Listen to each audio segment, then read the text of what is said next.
Okay, well, I think what I'll do today is I'm going to wire this pickguard, get this thing loaded up at the very least. One of the things that I started to do, just to make sure that I started with good parts, was to check the resistance of all the pickups and make sure that none of them were grounded.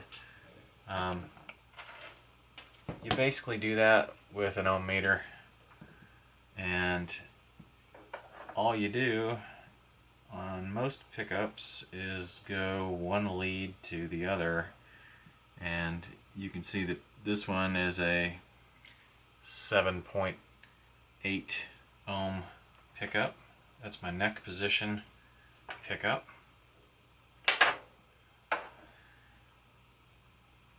And this one is my middle. Should be a little bit hotter, if not the same. And it's a 7.9, which tracks, so that's good. And then I didn't have the original bridge pickup. We got this Seymour Duncan Strat Stack Plus with it.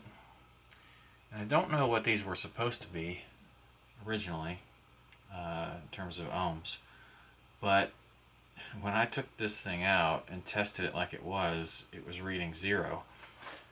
I don't know why it was reading 0. I think it was wired wrong. The wiring that was here had, this thing has black, red, white, and bare leads. And the wiring had the red and the white twisted together and taped back. Then it had the black wired to the switch and the bare wired to ground. Now when you test that,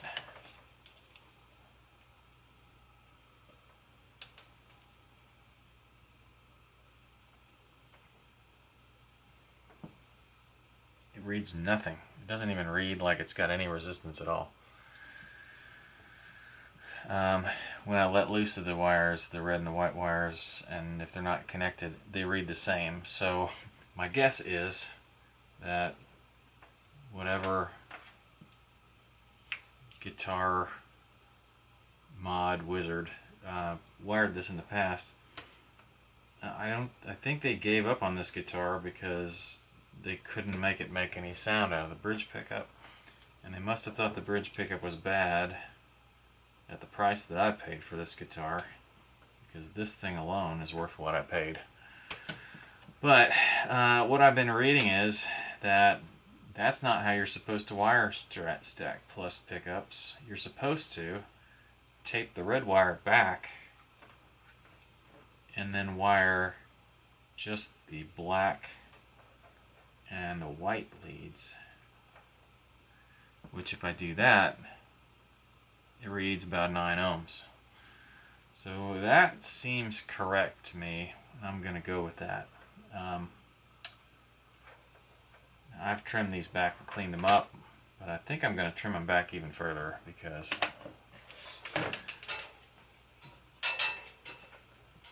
when you mount this, you only really have to make it to the volume pot for a ground, and then to the switch for the hot wire.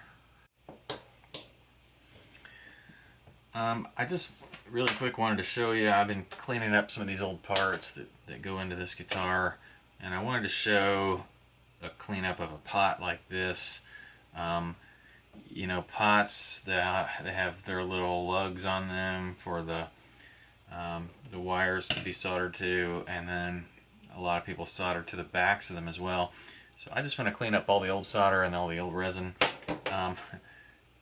You know, on a standard wire stripper, I don't usually use a lot of the crimping tools, but one thing I found that these things are actually useful for is if I just want to hold a pot straight up, I can just put it in the crimper. Use that as my little sword of vice to do that. Now, this tool is a solder sucker, and basically it's a spring-loaded tool that creates a vacuum when you push the button to draw solder up into it like a syringe. And it's great for cleaning out holes. So I don't know if you can see that, but those two lugs there on the right, well, who knows if YouTube will flip this around. Maybe it's the left for you, but on the right for me, are filled with solder. And if I want to get that out, the easiest way to do that, I need to switch my hands here, is to heat up that lug and suck out that solder. Hold on a second. A little vice trick isn't working. Alright.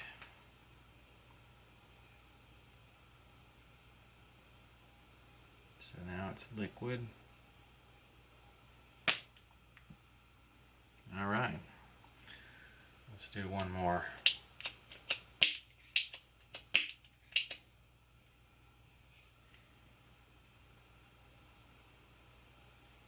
Liquid. Oh, I missed. I either missed or there's a bunch of solder in there.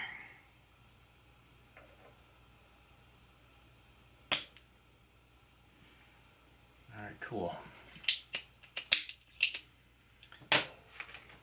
So, what I have now are, focus for me, baby, clear holes in that pot. And those lugs are completely clear. So that's the basics. Got that fly.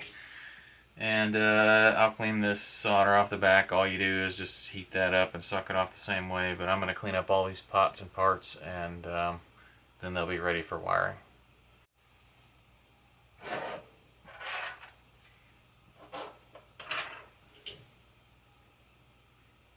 So I'm cleaning this stuff up. Got the pots nice and tinned but shiny. All the lugs desoldered, except I did leave the one volume lug soldered to ground on the volume pot because that's useful to me. And I got all the lugs more or less cleaned off on this, but I am gonna hit those with a brush. But the other thing I wanted to do was I wanted to try to deoxidize the contact points on the inside of this switch. This switch has some little nuts that hold this breadboard on. Come on. So I just want to see if it will allow me to take this board off without creating a massive problem. Yeah, got lucky. Okay, so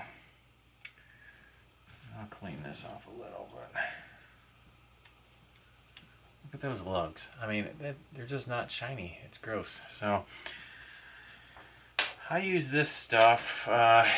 It's called deoxit, but any electrical deoxidizer will work. This is a brush applicator. You can get it in a can.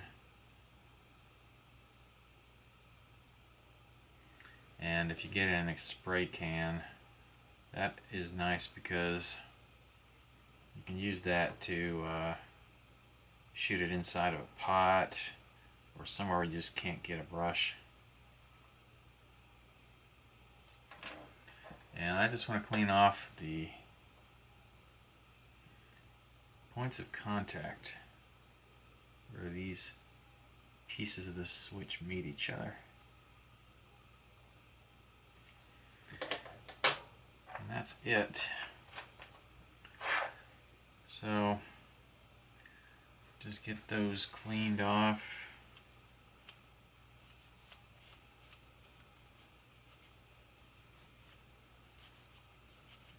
Oh, beautiful, yeah. They look much better now. See, clean, dirty. Not quite sure you can see that, but let's try it again. Clean versus dirty. Clean on the bottom. So get these cleaned up. May hit them with a Scotch-Brite real quick like, but I don't want to take any coating off if there's a coating on there. And this switch will be ready to reassemble. Yeah, those look good. I don't have to touch those at all. But just do this real quick like.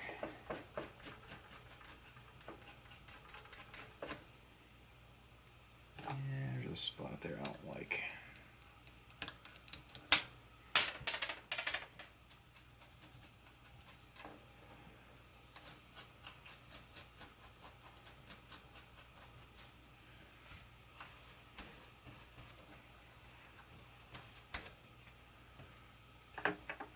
Alright, ready to reassemble.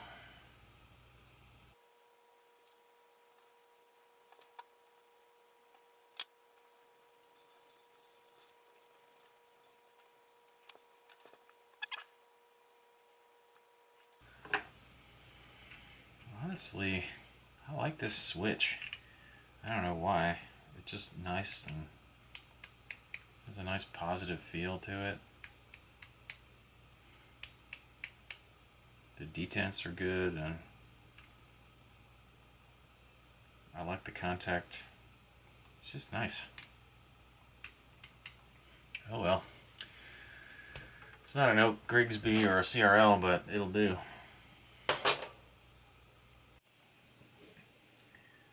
Okay, so first things first, I mount my pots.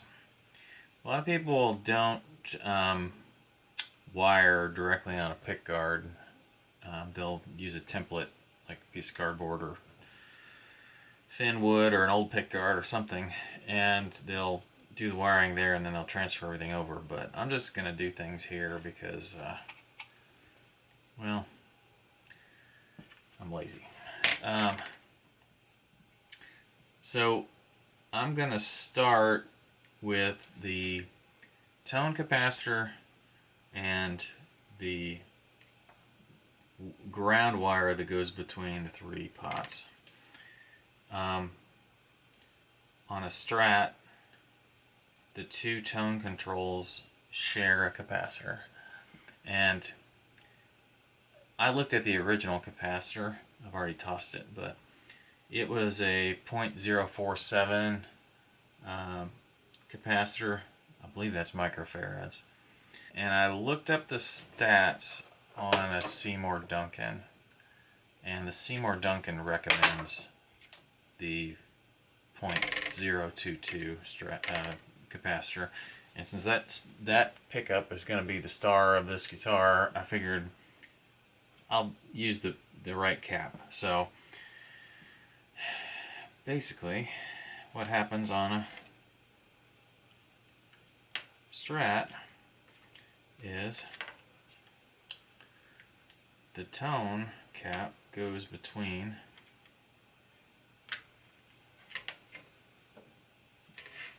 the two tone pots.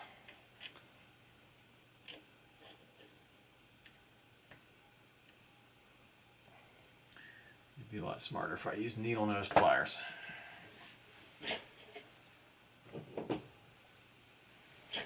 Alright.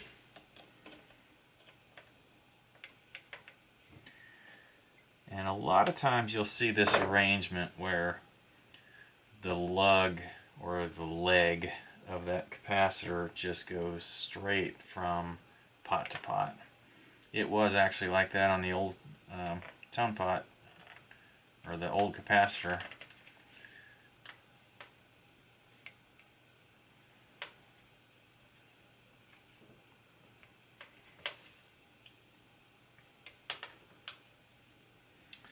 And you know, just get this thing oriented the way you want it.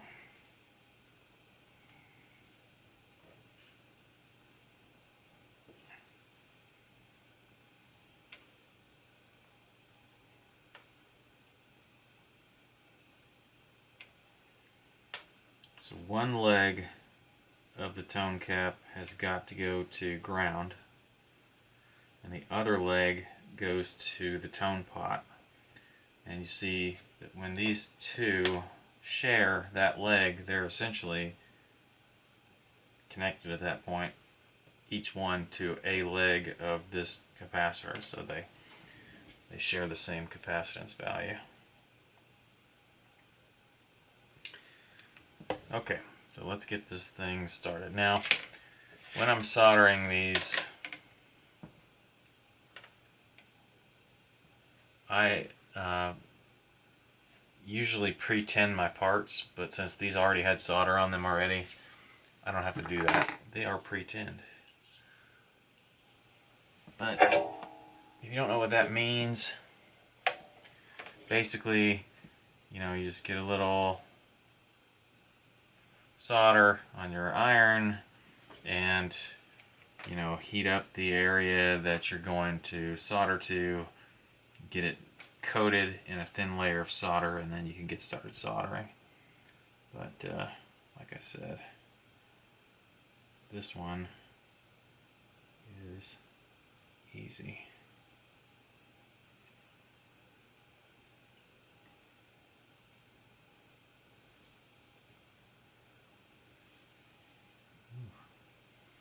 And see, that pot was so pre-tinned that this solder ran everywhere.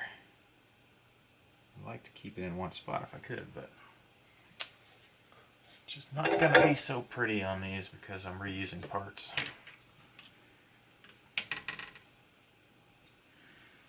But I got a good connection.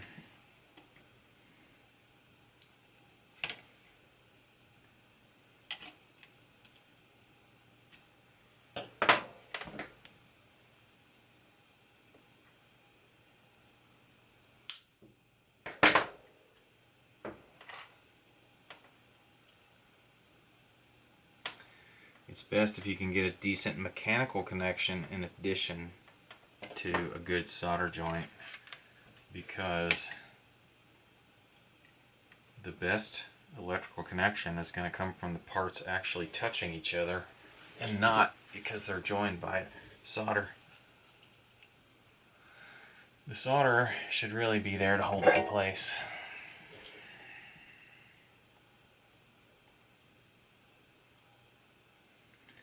When you're soldering, you can watch another video on soldering if you want, but you basically want to heat up the bigger part first. So I'm not focusing the heat on the leg of the capacitor, I'm focusing the heat on the lug of the pot. And then when I put my solder in, I'm touching it to the bigger piece as well, and that way I know when that bigger piece heats up, I should have a very solid connection between the two, because it means that, you know, the smaller part heats up faster, so the smaller part is also going to be hot enough at that point to accept the solder. I'm using 0.6 diameter 60/40 solder, which is I think 60%, what is it, silver and tin? I don't know, maybe it's lead and tin. 60/40 solder though. I'll post the composition in the notes.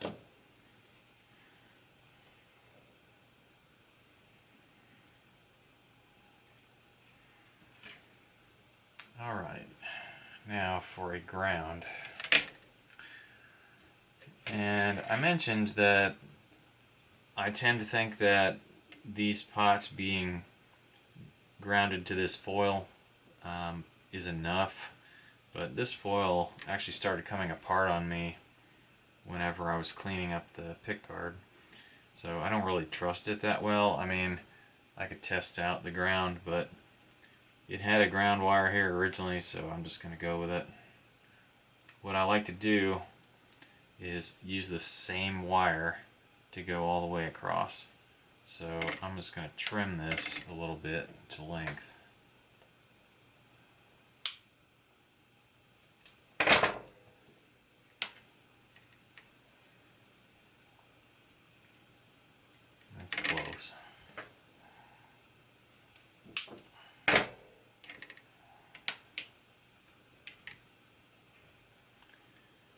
Then I need to strip it.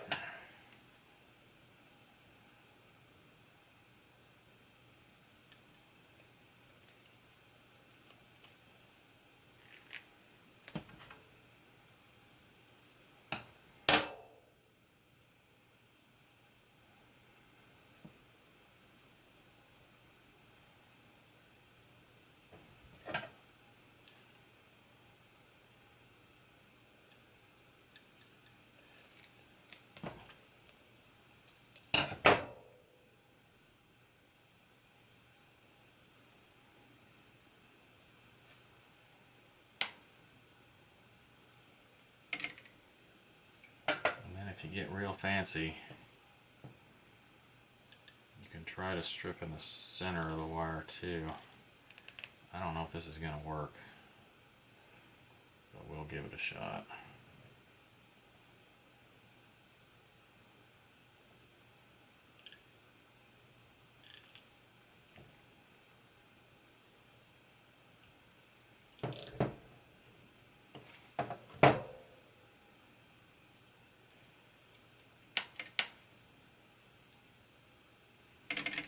Trim that with an X-Acto knife because it's not cooperating.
What I have is my wire that's bare in on the ends and in the middle as well.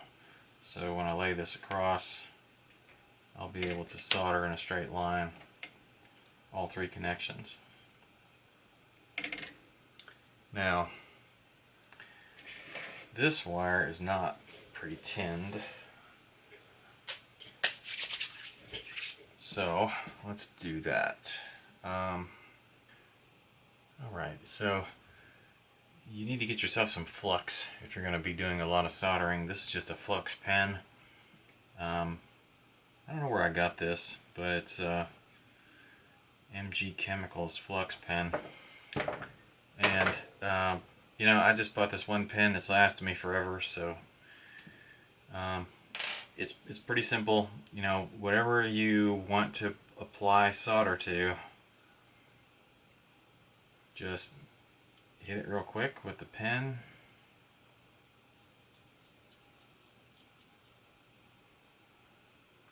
And it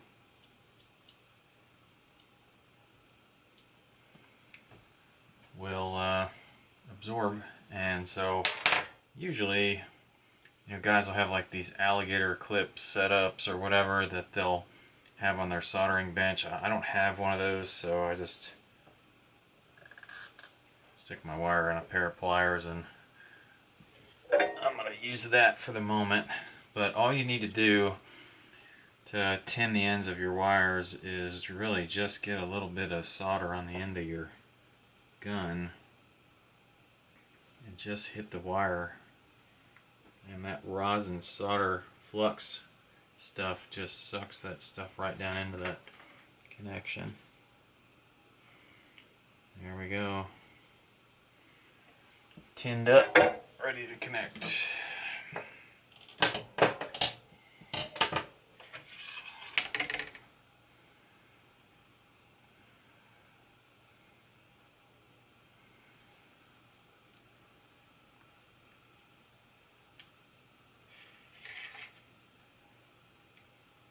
do the middle one first.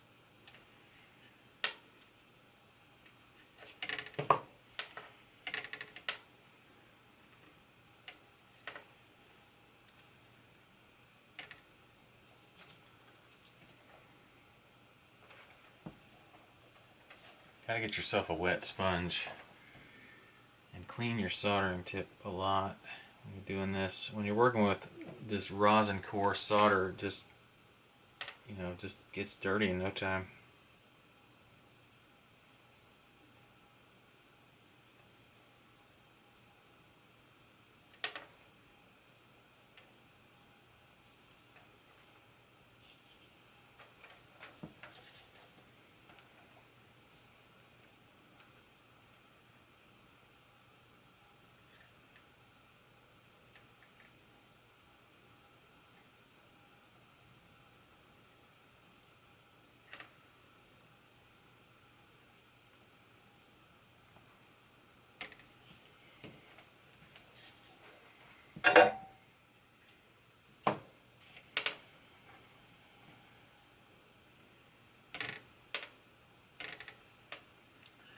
One other reason that I like to make my ground wire in a straight line is that just in case the mechanical connection of the pot, like the nut itself, gets a little bit loose, that connection is going to stop the pot from spinning a full circle. You might actually retain some use of your volume knob or your tone knob, when you need it, until you can open up the guitar and make the correct repair. But let me get this switch connected up and bolted down, and then I'll be right back. Alright, well, I've been doing a little bit of wiring, and right now I have the volume pot wired to the common, so that's what carries the signal from the pickups to the volume pot. I've got the neck pickup wired to its own pot, and then I did a little mod from the original wiring, which may not be very easy to see, but I connected the two lugs for the bridge and middle, and they now share a connection to this last tone pot. That's a little trick you can do on any Strat that doesn't have a tone control on the bridge. You can just run a little jumper wire between these two, and if somebody doesn't like that in the future, they can just take a pair of wire cutters and snip that connection right there, and it's back to stock. I was just about to start the assembly and I realized I never showed you my surgical tubing thing. So if you get yourself a piece of surgical tubing with an inside diameter of I don't know, maybe an 1/8, it acts as a pretty good set of pickup springs. The pickup springs that were on this thing are crazy long. That's just going to be frustrating to put back on. They're way longer than the screws, so I'd be under tension before I even got on there. This is a standard single coil spring, and I thought about using those, but I don't have enough of them. So I am just going to opt to use a little bit of tubing. Now, you don't need much. Really, I'm going to guess a 1/2 inch is roughly about where you want to be. Something like that. Basically, come through the pickguard, slide your surgical tubing on.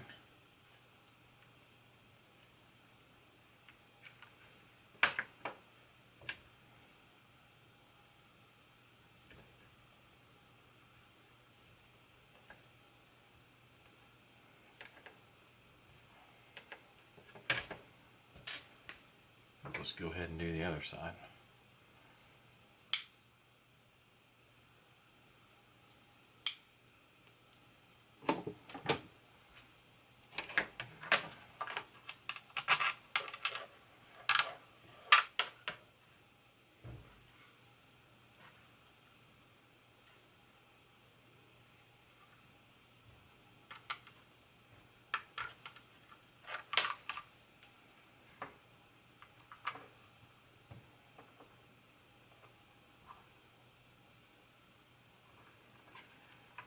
Then your deck pickup.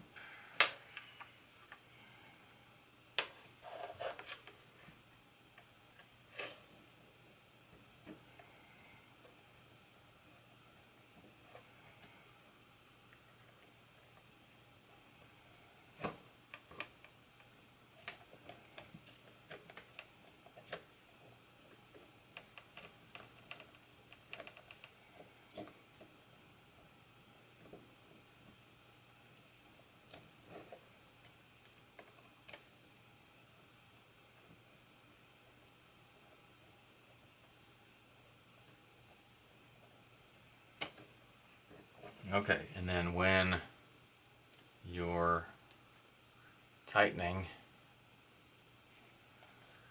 all that happens is that tubing gets smushed, and that's what gives you a spring connection, the pressure of the tubing back on the pickup. So it's a pretty stable connection. It does have a little bit of slop to it, but I don't have a lot of springs here with me, so that's the way I'm going to go with these. And I got to do the other two pickups yet, and then I'll come back to the video. Okay, so you may remember, if you watched one of the earlier videos with this Washburn Lyon, that the Duncan pickup had different screws than the two stock pickups. And it's not just the size of the head of the screw, it's actually the whole screw. They really don't pass through there. They just, I mean, on a Strat Pickguard, the pickup screws are supposed to pass freely through the hole, otherwise you don't have height adjustment. You just don't. So what we need to do is modify this Pickguard just a touch so that we can get those through. I thought about other options, but these screws have to go with this pickup, because this pickup, I realize I'm pointing at something you can't see, but this pickup has ferrules inside the plastic, and they are one size and that's it. So here's what I'm going to do. I'm going to drill the smallest hole possible that these will pass through without touching. And so to do that, I need my handy calipers, and I'm going to measure this out diameter wise. 0.134 inches. This is a set of numbered drill bits. If you don't know what I'm talking about, Google numbered drill bits. But they go in all kinds of different sizes. This set goes from 1 to 60, and the higher the number, the smaller the size of the bit. The number that I'm looking for is a number that's just above 0.134. And I'm looking, and I see that a 29 drill bit is 0.136. So if I find my 29 drill bit, That's this one. There's a little bit of schmutz in this one.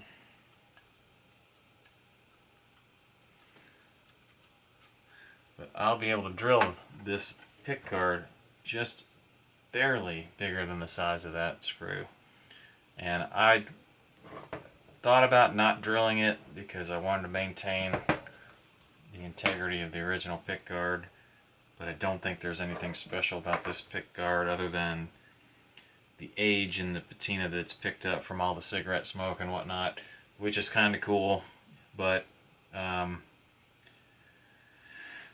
want to keep this pickup.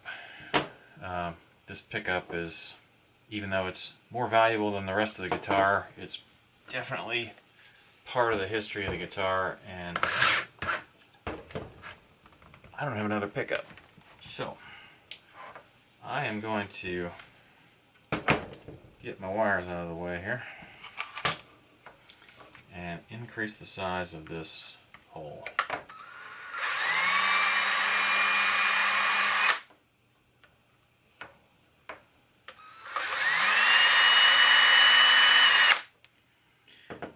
That, in the grand scheme of things, was barely anything.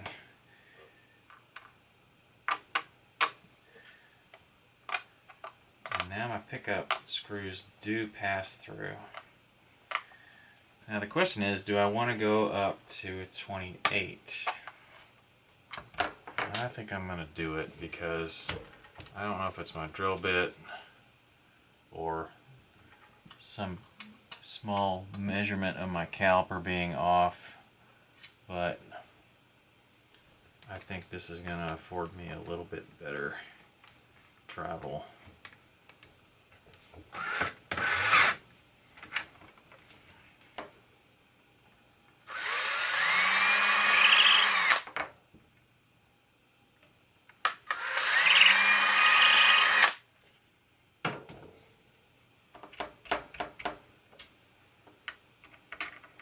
Okay, that's what I wanted. Just a little bit of friction, but barely any. So my height adjustment on my pickups will now work. I just thought I'd show a little trick. You don't really want to use electrical tape inside a guitar. It's just ugly. I really don't want to use it anywhere that I'm making serious electrical connections. I don't like to use it on a car. I don't like to use it on a guitar. So I instead opt to use heat shrink tubing for a lot of things. Now, when you're doing a Strat, when you're doing Strat wiring, the neck and middle pickup wiring needs to come straight down the center of the pickups. One thing I like to do, just to keep everything nice and neat, is I like to try to tie together these two wires right below the middle pickup, in between the middle and the bridge. So in order to do that, I'll take a piece of this heat shrink tubing and I'll slip it over both of these neck and middle pickup wires, and then you just simply slide it up into position. Right now, that's obviously loose enough to slip around, but it's called heat shrink tubing because if I take a heat gun, you can use a lighter, but if you use a lighter, it may burn. If I use a heat gun, which is basically a glorified hairdryer, I can shrink this without melting the plastic. So I'm going to hit this, and I'm sorry for the noise. I'll try to cut it out of the video.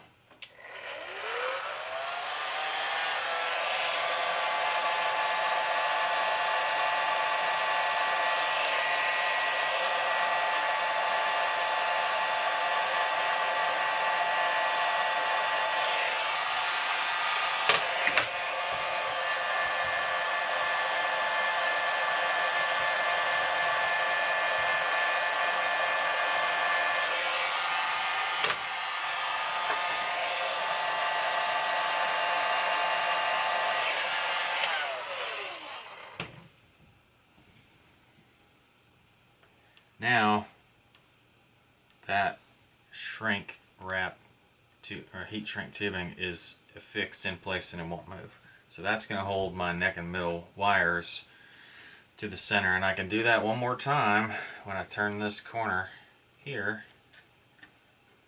I can put another piece of heat shrink here and keep my neck, middle, and bridge wires connected. So I'll be doing that on my way to finishing this wiring, but I just wanted to show you that little trick. Another trick I thought I'd show you. Sometimes on a Strat, I like to make sure, especially when I have a set of unknown pickups, that the magnetic polarity is different on the 3 different pickups. And the trick that I like to use for that is to grab a compass. And this is just an old Boy Scout compass I've had for, I don't know, 35 years at least. And basically just put the compass over one of the pickups and it will point.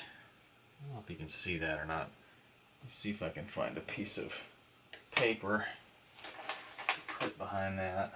Okay, so in this scenario you can see that the needle points red down.